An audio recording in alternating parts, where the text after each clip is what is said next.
Hey guys, welcome to the episode. This one we're going to be looking at part 2 of Black Rock Foundry. Now the first boss is Hans'gar and Franzok. It's a very interesting fight. Both share health, so no matter which one you DPS, the other will lose health. But what I like to try and do is put dots on both to try and increase my DPS. What to remember about this fight is that at certain stages when the bosses lose their health, it will activate a part of the machinery. These include serum plates, pulverised from stamp presses, and both of these at the same time. We want to try and avoid these like the Black Plague.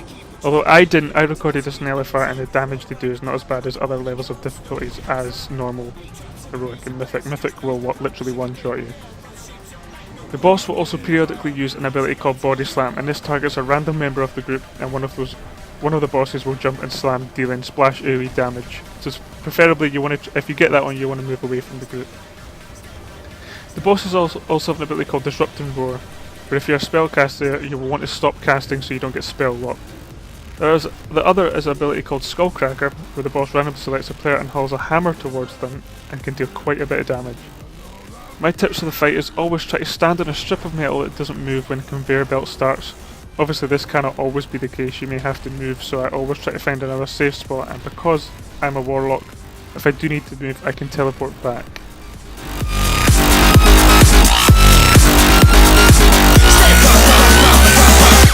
Make your body wild, gotta keep it jumping till you hit the top. So keep dancing all around the block, and when the morning comes, no, you don't stop. Beat drops and the music blasts, you just use the block and shake it down, throw the shakes up like nobody's there. Break down, put your hands in the air.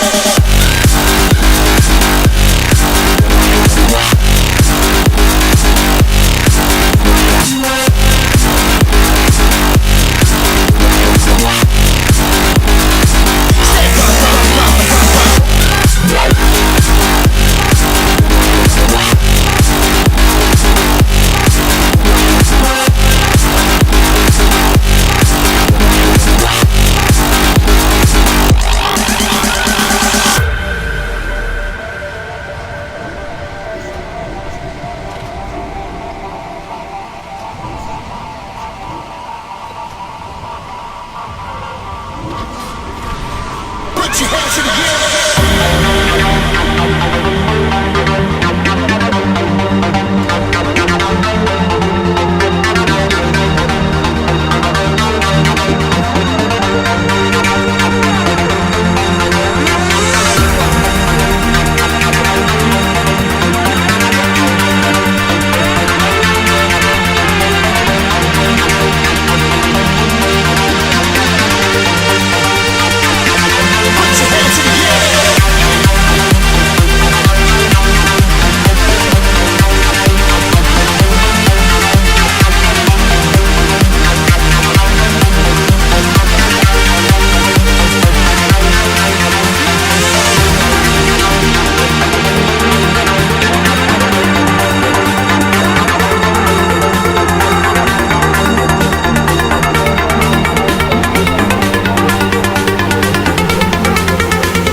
Here we are at Flamebender Ka'Graz and our trusty minion, Aknor Steelbringer.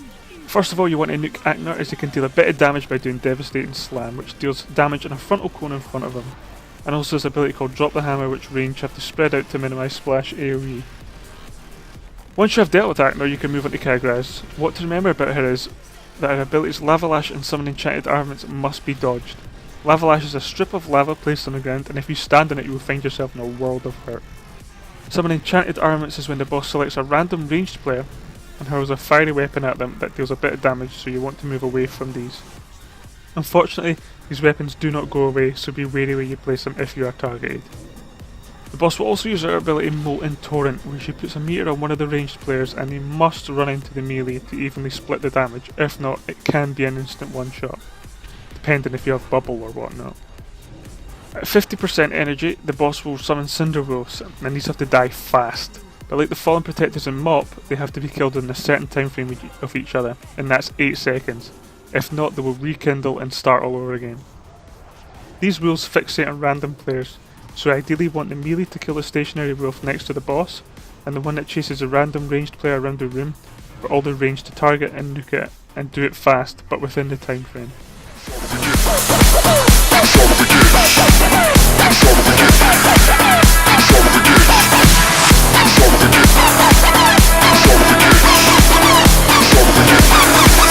The saga begins. Begin war.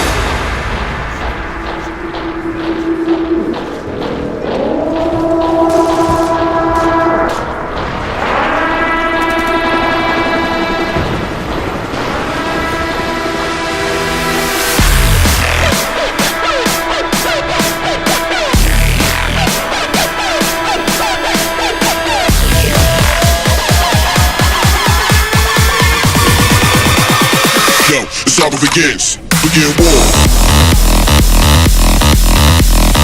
War. Begin war. War.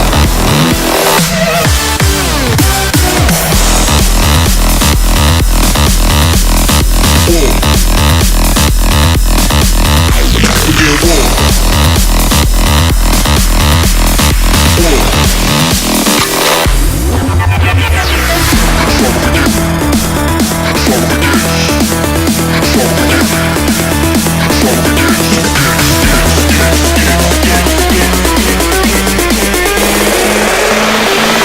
The saga begins. Begin war. War. Begin war.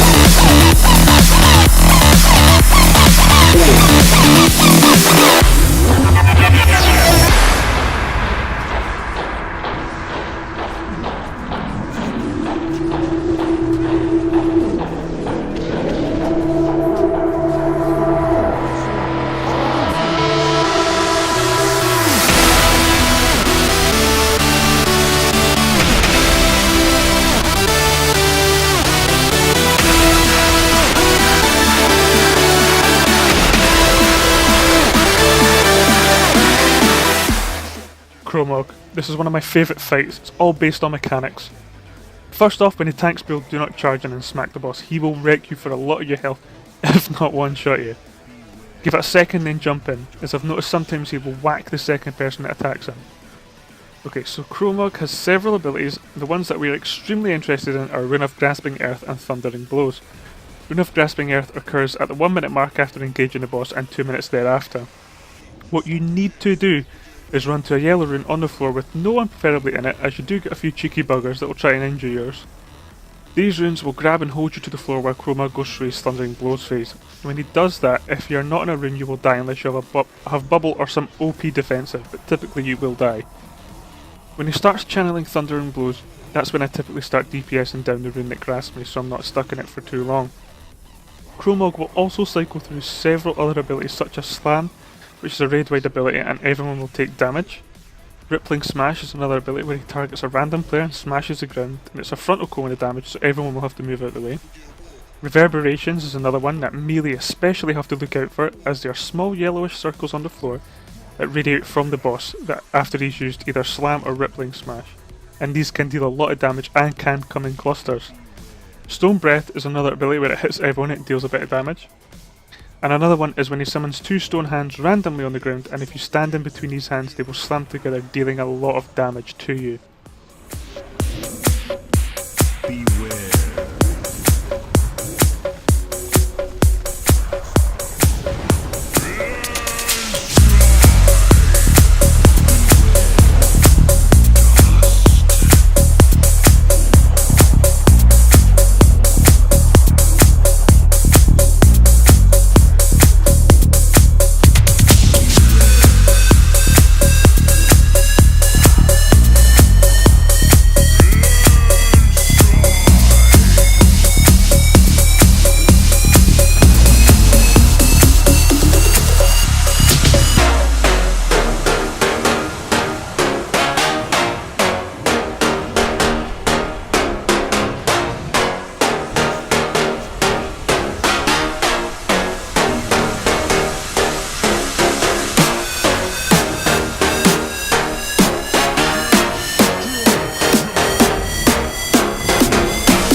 Well, that's it for this video, guys. I hope you've enjoyed it, and I'll see you guys in the next one.